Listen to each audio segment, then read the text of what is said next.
This is the third of a series here about evaluating different aspects of the work that is happening through IDHC. And so this particular aspect of the work is around the foot care program, and all the aspects of the foot care program that IDHC has been offering and developing. And I came I came to know IDHC and the foot care program several years ago. And really there was an opportunity to kind of work together to tell the story of what is happening through the foot care program, because, it's something that started small and has expanded and expanded. And there hasn't been a lot of opportunity yet to tell that story in sort of a systematic way. So this evaluation was, a beginning to that.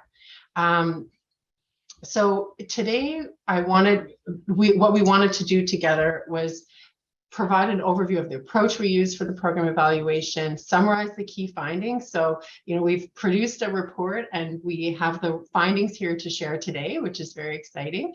And to reflect on the evaluation and the next steps for both the evaluation, where to go from here.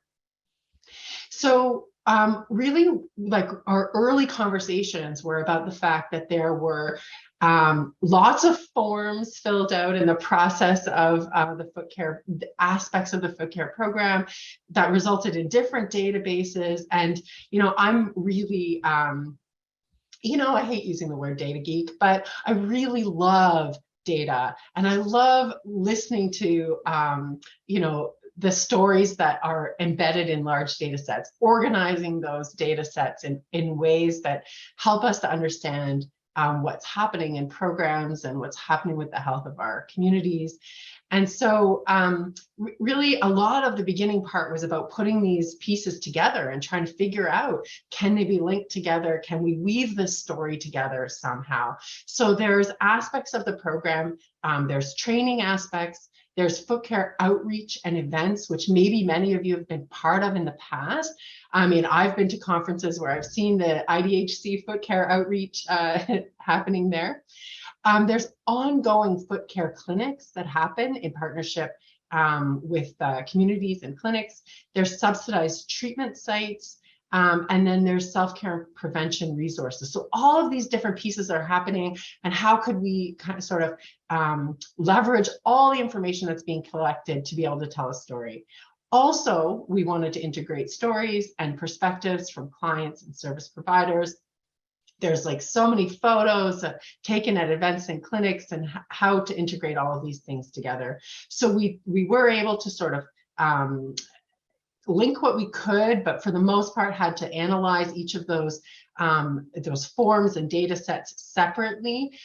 We used SPSS to do some analysis of those data, and we produced a report that has the quotes, photos, etc. integrated.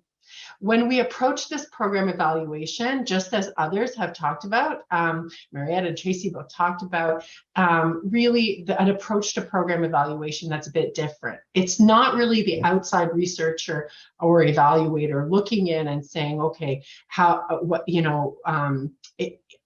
neutral evaluation, like looking from the outside. Really, a key characteristics of the kind of program evaluation we were trying to do was one that built on relationships, that was strengths-based and built on strengths, that valued different ways of knowing, and thought about health, thought about the evaluation, thought about ourselves in a holistic way. So as a guiding frame, we thought about the data and results in relation to balance and well-being, the physical, mental, emotional, and spiritual, which was, it was really important to articulate that, because the forms and the data themselves didn't always lend themselves to that. So it's really important for us to keep remembering that that's the frame we were thinking about. And just to highlight, this is how these pieces fit together. So there's a training component, but then also there's, it took us a while to actually figure out and understand the approach to the foot care program. It's not just one thing. So as I mentioned, there's sort of you're going to follow these footsteps. There's the foot care outreach and events, which are presentations, foot assessments, treatment, follow-up referrals. And then there's actual, there are application forms that we had access to the data from, where we could look at the foot care coverage. There's ongoing foot care clinics, these subsidized treatment sites, where there's sort of referrals for individualized care for higher risk clients to more advanced treatment. And then there's things that people could access, items to assist and equip clients in their daily self-care and foot inspection at home. Remember, one of the important things that that Roz said early on was that one of the most important things is just getting people's socks and shoes off, like, so that we can assess, can work together. So I'm going to pass off to Gabby, who did the bulk of the analysis and work on this project, to walk you through some of the results. Thank you so much, Jennifer. So I have a bit of a funny light shining on me. I look a little bit shiny, but that's all good. So I'm going to talk a little bit about the key findings from the project that we did. So in the training component, through this evaluation, like Jennifer was talking about, we learned that there is a large range of services that IDHC offers. And beyond providing those services, we also learned that all of the service providers registered with IDHC are completing cultural safety training. And that one is offered through Sanyas. So this cultural safety training really helps to make sure that the people are feeling safe when they're receiving healthcare. And we know that this is really important to foster these relationships of trust and respect, especially with Indigenous populations who are often mistreated and subject to racism in healthcare settings. So we estimated through the evaluation that there was 42 service providers that were registered with IDHC that went through the training. And another thing in reflection is that a lot of those service providers work in other healthcare settings. So the impact actually extends beyond that as well. Go to the next slide. So another kind of training that's offered directly through IDHC is called the Level 1 Foot Care Training. And this one gives a bit of an introduction about diabetes prevention, and it also incorporates education about traditional medicine.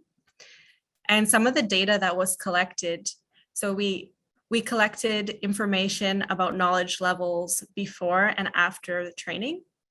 And one thing that really stood out is that there was an increase overall of knowledge about all the different topics. And the one with the largest increase was knowledge about Indigenous medicine and holistic wellness practices. So that offered really important insight on how the program contributes to different elements of wellness as well. Okay, so through the foot care training, it was estimated that 194 people graduated from the course. And this helps to increase the capacity in communities to manage diabetes and diabetes complications. As an example, in the course, some people, they learn about how to take care of their feet and how to keep an eye out for different signs and symptoms to make sure they're preventing any more serious complications from occurring. And we included a quote on this slide, which it gives a bit of a glimpse into the personal experiences of the participants. And I kind of wish that we could fit a lot more quotes into the presentation, because the participants said some really lovely, sometimes funny things, and that was a big part of the evaluation. So this person said, "I can now answer questions from my clients with something other than ask your doctor, and I'm able to see issues on my feet and determine the treatment course, and if necessary, refer to a medical nurse or doctor as needed." And through that, we also saw a lot of participants are looking forward to a level 2 training. So for the next component that Jennifer kind of introduced a little bit is the foot care outreach and events. So that's where IDHC is partnering with community organizations and hosting a full day of foot care services. So this is more of a one-time thing. And it includes educational programs, foot care assessments and treatments with foot care nurses, reflexologists, and chiropodists. And through the whole evaluation, I didn't really learn how to pronounce chiropodist properly, so forgive me. And that also entails this full day of screening and also offers treatment and education. And that helps to learn more about healthy lifestyles and diabetic foot care and preventative self-care. So people attending the events filled out evaluation forms. And as you can see, it was received really positively for all of these 4 topics. So over 90% said that the information provided was useful and easy to understand. They also said that the clinic had an impact on their health and made them more motivated to perform healthy foot care practices. And they also said it helped them learn about how to care for their feet. And another interesting percentage that we found, I know these are a lot of numbers, but they do, like Jennifer said, they tell a story. So here, although this percentage is a bit lower, this is actually really interesting and really substantial. So over half, over 50% of the participants, they had an unknown foot concern identified during the event. So that spoke to me because it shows that people attended the event and they were able to take in some of the information and identify a problem that they're having that they didn't know about before. And another substantial statistic here is that about 80% said that an existing foot concern they had was addressed during the event. So that really speaks to the relevance of the information. So another component we explored a little bit was the ongoing clinics. So those are hosted regularly. It's about every 6 to 8 weeks. And that's hosted in partnership with local organizations and service providers. And that's where clients can access regular treatment and care. So during the timeline of the project, the foot care program had 15 ongoing clinics. And they were happening at different locations across Ontario. And we went in this in more detail in the report too, talking about the regional distribution. And I think a lot of them are in the south of Ontario, especially since IDHC was rooted there. And I think lately IDHC is working on expanding into the north. So that's also really great. So this is some of the data that we collected from the clients at the ongoing clinic. And this is information representing health. So one thing we saw was the diabetes status at the first visit to the ongoing clinic. So we can see here that over 70% of the clients had diabetes, and that kind of fits the targeted mandate because I think this program is aimed for people who are at high risk of developing diabetes related complications. But we also saw there's a group of people, about 24%, that had prediabetes. So in those cases, their blood sugar levels are higher than normal, but they're not quite diagnosed with diabetes yet, although they are at a higher risk. So another really positive thing we saw here is that over 40% of the people who were diagnosed with prediabetes, they didn't progress to diabetes. So they were able to continually manage their blood sugar levels. And I think this program offers support to do that as well. So that was really positive. Okay, so we also calculated these numbers, which have an impact as well. So over 1,000 one-on-one foot care teachings were provided and over 1,000 diabetes teachings. And that helps to provide information needed to kind of prevent diabetes related complications. And by also providing these regular treatments at the ongoing clinics, they're able to prevent severe foot health complications, such as the ulcers and amputations. So that's one of the numbers estimated here. And it's quite difficult to actually estimate how many amputations and ulcers are prevented. And one thing that was interesting about this process is that there was a lot of reflection about the type of questions being asked and how to improve data collection. And something I got to learn, I think, is that a lot of organizations, this is a never-ending process. So it was great to see IDHC continually going through that and asking some really important questions. So another program component we looked at is the subsidized treatment sites. And that's where clients who have a higher risk of diabetes-related conditions can access care with specialists at specific sites across Ontario. And through this program, clients are able, for example, to get support on accessing specialty shoes or orthopedic shoes and also orthotics. So this is the next slide. Thank you. So having those properly fitted shoes helps to support and protect your feet and decrease this risk of diabetic foot ulcers. And we calculated through the program the numbers listed here so that hundreds of clients were able to receive these shoes. And we included a before and after picture. It shows how someone was able to access new shoes through the program to make sure their feet were supported and protected.